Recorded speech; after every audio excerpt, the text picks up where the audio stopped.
So today we are talking about how to actually drive more sales in your e-commerce business. So this is a story for both brands and retailers. And we're not just talking about let's try all the different strategies and post more on Instagram, all the things, right? We're talking about really honing in on the two levers that you can pull in your e-commerce business to drive sales, to drive your revenue. So let's get into the chat.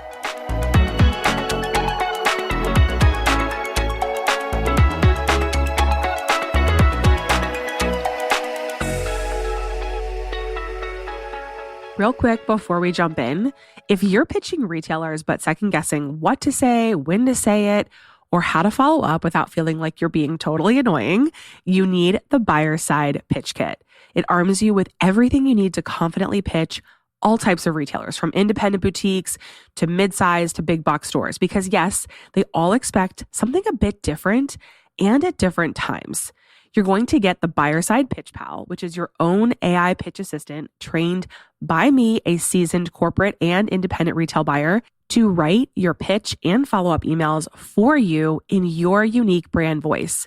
Plus, you're going to get an entire kit of buyer back strategies, perfectly timed pitch plans, and plug and play email templates that sound just like your brand, but maybe just a bit more polished and a bit more persuasive. You're also going to get two awesome bonuses, the follow-up formula and a pitch cadence calendar, so you can map out exactly what to send and when to send it and when to follow up. The brand new Buyer Side Pitch Kit drops on January 16th, 2026. So you can grab it now for $20 off with the code BPK Earlybird. After that, it's still under $100 and an absolute game changer for your business. So just head to the link in the show notes or DM me Pitch Kit on Instagram at Kristen Fisher Coaching, and I will send over the link. Now let's get into the chat. So if you've ever felt just like, okay, I'm doing all the things, I am putting up the blog posts, I'm showing up on TikTok, I'm showing up on Instagram, I am going to the markets, I'm going to the trade shows, I am everywhere. And yet it's kind of like pulling teeth. Maybe your wholesale orders are growing if you're a brand, or you're seeing some increase in engagement, but you're not really seeing an actual return on that time investment or even that actual financial investment on the different things that you're trying. That's whenever you know you might be doing too many different things. And if your goal is to drive your D2C e-commerce revenue, you got to hone it in, because there's a really clear formula that doesn't change, right? There's two key levers that you can pull to drive your revenue. And if your goal is to grow your D2C business through your e-commerce site, you need to hone in and focus on what those things are. Now, what's really interesting is I had two private coaching clients last year that both were experiencing the exact same thing. It was really interesting. And of course, I don't share that with each of them. It just was interesting to watch. They have totally different brands. Both of these were brand owners that I was working with one-on-one in this instance, and wildly different products, totally different aesthetics, right? And both were doing something really, really well and also seeing the same results, which wasn't a result that they wanted. Okay. So what was happening? I feel like this is the perfect setup for this. And if you guys are listening, shout out, because you both really deserve a shout out here. I'm just going to keep, from confidentiality perspective, I won't say the brand names, but both of them were absolutely killing it with their organic content. So both of them were leveraging blogs in Pinterest. And I know people always say, Pinterest, like, are people still using that? Yes. I can't think of the episode number, but I interviewed Megan Williamson about Pinterest. I'm going to put in the show notes because I wasn't thinking that I should grab that episode number off the top of my head. So I'm going to put that link out in the show notes. So if Pinterest is of interest to you, you can go check that out. But both of these brands were crushing it with blogging, doing really well with their Pinterest strategy. And they were on social media, but that wasn't like their main focus. They really honed in on their long form content and SEO on their website. Okay. So what was happening is they were getting a shit ton of traffic to their site, but they weren't converting. So they were bringing all these eyeballs to their site and not seeing a conversion. It's like, okay, well, I don't want to spend all this time writing all this nurture blog content if it's not converting. And here's the thing that was getting the blogs to actually drive revenue or drive eyeballs, to their site. It was all content that was really desirable and bingeable, right? It was what the customer, their ideal customer, really wanted from a blog or wanted to see on Pinterest. It wasn't like, here's my product, here's my product, here's my product, here's my product. It was actual well thought out content that was bringing people to the site. So we said, all right, your conversion rate is not good, truthfully, with all the eyeballs that you're bringing on the site. So let's take a look at what's happening here. So whenever we actually dug in both instances, across the board on their site, they had pop-ups driving to their email list to get a discount. And that works well on your homepage. But in both of these cases, their really solid blog content wasn't quite, the customer landing on that content, I should say, was not quite ready to convert to a purchase. So we tried a strategy where we changed the pop-up that was on the blogs and we switched it up to be something that was a freebie to get them on the site that is complementary to what the majority of their blog content that was driving traffic was all about, right? So we put embeds in their blog posts. We put a specific pop-up that was just on these blog posts and see how that worked. Because before, their pop-ups weren't doing very well. They also weren't even converting on that because the customer was like, I came here for this content. I'm not really ready to shop. I don't even really know you yet. So what we did was we had a separate welcome sequence for those customers coming in through the blog content to nurture them more with more content, then warm them up to the brand, then drop the discount, right? And on the flip side, we tried adjusting the welcome sequence for those that are coming right to the website. They want the discount. They're ready to shop. And then we continued to nurture them. And then we gave them the freebie that those that were coming in through the blog got. So you're nurturing in opposite ways. You might be like, all right, well, why am I telling you all this? Okay. First of all, it worked. So both of them saw an increase in conversion. And over the holiday season, both of them had really strong holiday performance. Now, that's a natural bump in sales, just seasonality wise, right? Like that's not a surprise, but it far surpassed their expectations. So what I want to say here is a couple things. There's two levers you can pull to drive your e-commerce revenue. And the first one is getting more eyeballs on your business. And you're probably not surprised to hear me say that. So increasing your audience, getting more aligned customers to your shop.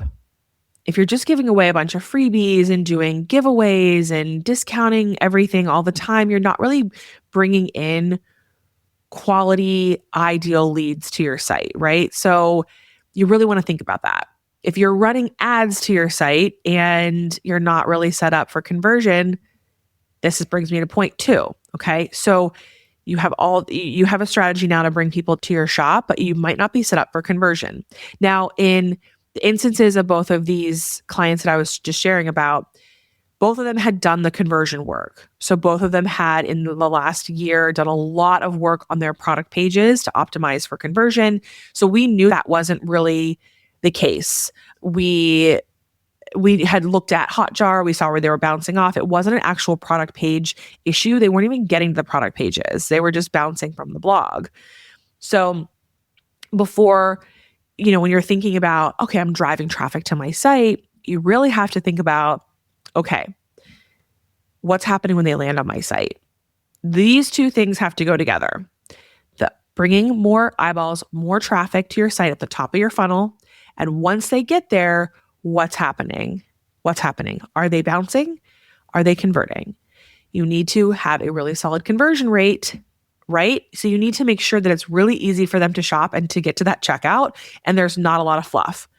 It's becoming increasingly more important to get people to add something to cart and checkout right away, and then have bumps and options on the actual checkout cart to suggest other add-ons versus having them go through this like luxurious long website. Like those days are gone, right? And I'm sure you know that listening to this because you don't shop that way, right? We're not dilly-dallying on websites anymore. So this is what I want to talk about. Okay. So we want to talk about your audience. So like I said, top of funnel, this is your visibility, your reach, getting new eyeballs on your brand. And to be clear, you absolutely need this.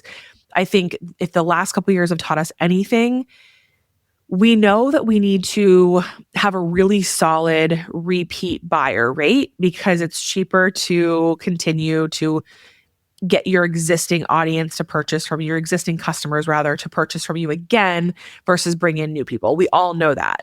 However, with people spending less, right, being more conservative with their spend, you need more eyeballs. You need more customers. So you're not relying on just the pool that you already have. So it is a balance between the two. But right, for this purpose, we're talking about your visibility strategy. Okay. So your job here is to build an audience that does not require you to be chained to your Instagram 24/7. No one wants that, right? None of us want to do that. Yes, we know that we need to be present on there, and maybe you love it. Maybe you love Instagram and good for you. That's awesome. This is so you can take it whichever way you want, right? Where do you like to show up? Let's start with that. Where do you like to show up? That is what you want to focus on. So I should say that. For me, you can tell I'm like, I don't want to be chained to Instagram. So for me, whatever. But with that said, blogging is not dead. Pinterest is not dead. Your email list is chef's kiss, the end all be all. You need to grow your email list because you own that. You have probably heard that on every e-commerce podcast you've ever listened to. You need to get people on your email list. But thinking about where are you showing up and how are you driving them to your email list is key. Because in the examples that I just gave you, people were coming to the blog and not wanting to get on the email list because they weren't quite warmed up enough for that yet. So thinking about how are you getting them on. So in terms of SEO, rich blog content, what's happening with those blogs? How are you leading them into actually getting on your email list? What's the content strategy, right? Leveraging other social media or search engine platforms to get more eyeballs over to your website and then ultimately onto your email list. PR is another really great, often free way for that. I mean, you can, there's still like the influencer component of things, but if we're really just talking like true e-commerce best practices, we're talking about SEO. And so for me, that's PR placements that are public, like publications, right? Where it's actually out there on the internet and you're getting backlinked. Pinterest, SEO, right? Using keywords on your social media platforms, things like that. And like I said, here's the really juicy thing. Once you get them in the front door onto your website, what happens after they arrive? You have to meet them where they're at. Okay. So thinking about what I was referencing with the two clients I was talking about, right? The blog readers weren't ready for a discount. They were ready for more content. They wanted more storytelling. They wanted more connection. They wanted more value, like what they got on that blog to begin with for, right? So ask yourself, what could you offer to those people for your content? And think about your content in terms of what's your ideal customer searching for? What are they looking for? And how does your product line like layer into that? Right? It doesn't have to be all the time about, I made this mistake in my business with blogging. I originally had it structured where I was talking about color stories and whatever. What does your ideal customer want? Mine didn't give a crap about a color story. They thought it looked pretty and they wanted a gift from that. But what they actually wanted was, how do I pick out a gift for my mother-in-law that has everything? Right? Or how do I gift my clients something that not everybody else is going to be gifting to them? How do I stand out? And how do I make my brand or my business, stand out this holiday season, right? I needed to address their problems through my content or give them things that they were searching for. And that's what you want to do. So kind of thinking outside the box, right? So you want to think about, okay, what's happening when they land? How am I getting them on my list? What am I giving them to continue to show them like, okay, they land on this blog site. We've talked about the pop-ups, right? So the pop-up gives them something that's more a juicier version of the blog content. But then also, how are you keeping them on your site longer? It's not just, yeah, of course, you want to layer in your product and get them to click, but also suggesting other blogs that are relevant to that one so that it's kind of like a sticky content web and they just kind of stay on your site longer. They'll get more and more intrigued. They're going to want to learn about your business, right? There you go. So thinking about that. You also want to make sure that when they're coming on your site that you're segmenting them so that you know these people came in through the blog and these people came in as shoppers. So you can just see how your content is performing, how your website is converting people, right? And then you can create more content for those type of people based on who's getting on that email list and what they're doing after they get on your email list, okay? Some people might have found you just on Google and they might just need, I don't know, they might need more time to get to know you, or they might have found you on Pinterest. They need more time. They need 3 to 5 to 10 touch points before they're ready to buy, or the timing needs to be perfect. Or you met someone, saw you at a market, or someone, was at a friend's house and your product was there and they were obsessed with it and they might buy instantly. So you're going to have people across the board. You need to meet them where they're at. So you're really nurturing intentionally and thinking about that and really getting a little more complex with your strategy. But at the end of the day, it's about getting more eyeballs on your business and meeting them where they're at, right? The second piece of it is your conversion rate. So if they are coming to your site, the magic is turning those eyeballs into buyers and being okay with the fact that it might take, like I said, 3, 5, 10 touch points before they buy, but then you get them in the door. You might also have other people that are going to buy right away.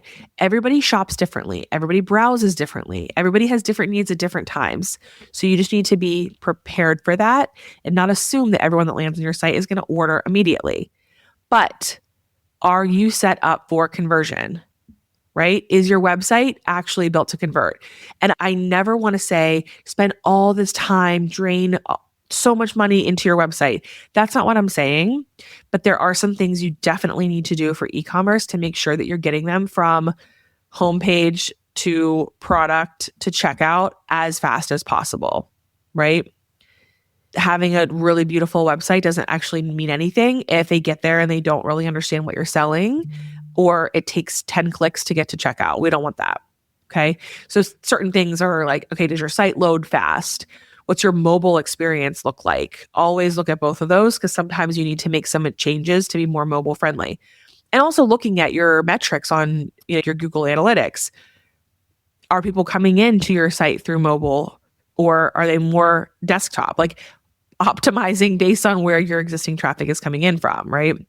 And then truly it's your product pages. Are they super optimized from an SEO perspective, imagery perspective, social proof, all of that? But are you answering all the questions? Are you overcoming their objections in the copy? And how are you helping them get to like add to cart or quick checkout, right? How are you helping them get to checkout faster? You want your website to do that selling for you and not have to do any second guessing. Answer all the questions as you're going through your copy, right? Make sure that CTA, the add to cart, the checkout is at the top, really easy to get to. So it's really simple. One thing that happens a lot, especially around the holidays, but it's something to really think about is just your shipping clarity. If your customers have to go digging to figure out your shipping timeline, especially if you have something that is customized or perishable or handmade, which I guess would be customized, maybe not, made to order, I should say. You really want to be super clear about how long that's going to take for them. So once you get that conversion rate to a good place, the next layer is, all right, now we want to increase our average order value. Now we want to make more money from the same amount of traffic coming in, with bundles and your product offering. There's a whole bunch of strategy that goes into that. We're going to really be digging into that kind of component of optimizing your offering and really making it really profitable in Rewired Retail. So if that's something of interest to you, you can check out the link in the show notes for the mastermind that's starting in June, on June 1st, because this goes really, really deep where you can do so much once you get your conversion to a good place to make sure that you are optimizing your product offering in a way that is going to drive more profit. But these are the two things I really wanted to focus on today. It's your audience and your conversion, and just give you some different ways of thinking about it as you are building out your strategy and going into the second half of the year, which is crazy. It's right around the corner. These are the things as you drive traffic before you spend a dime on ads. You want to make sure that you are set up on the back end with these things that we just talked about. So audience, are you attracting the right people and are you nurturing them in the right way? And it's not a one size fits all. 2 is your conversion. Are you making it easy, exciting for them to buy and to buy more, right? This is your sales system. So when you're feeling stuck, you feel like your D2C isn't really quite working, you need to go back to this, go back to the basics. And it might not be as sexy or flashy as having this big marketing, social media strategy, but these are the things that actually work and will serve you down the road. You can have a blog post that works for you for 5, 6+ years. Okay. So we don't want to be distracted by all the shiny objects and the new trending hooks and reels and all the things. Double down on the things that are tried and true e-commerce best practices, and you'll see better results faster. Okay. So I'd love to hear how this lands for you. If you are going to try any of these things, or, whatever you think of this episode, I always love to hear from you guys in the DMs. It makes my day whenever I get a little message from you. So feel free, come find me on Instagram at Kristen Fisher Coaching. As always, share this with another product biz friend that would value from this. And that's all I got for today. We'll see you in the next chat. Hey friend, quick question for you. Are you feeling stuck with how to get your brand to stand out on Faire? I'm asking you because as a buyer myself, I can tell you that there are just so many brands out there vying for the attention of these buyers, but I know that your brand has something so special and it needs to be seen. I put together a private podcast for you that goes deeper into what buyers are really looking for on the Faire platform and how you can stand out from the crowd to grow your wholesale business and really land those dream buyers. So if this resonates with you, head to the link in the show notes for instant access. Thanks so much for spending some time with me today. If you are loving the show, I would be so beyond grateful if you would rate and review the podcast and share it with one of your biz besties to help spread the word. I hope that you absolutely crush your sales this week. I'll be back to chat with you next Monday.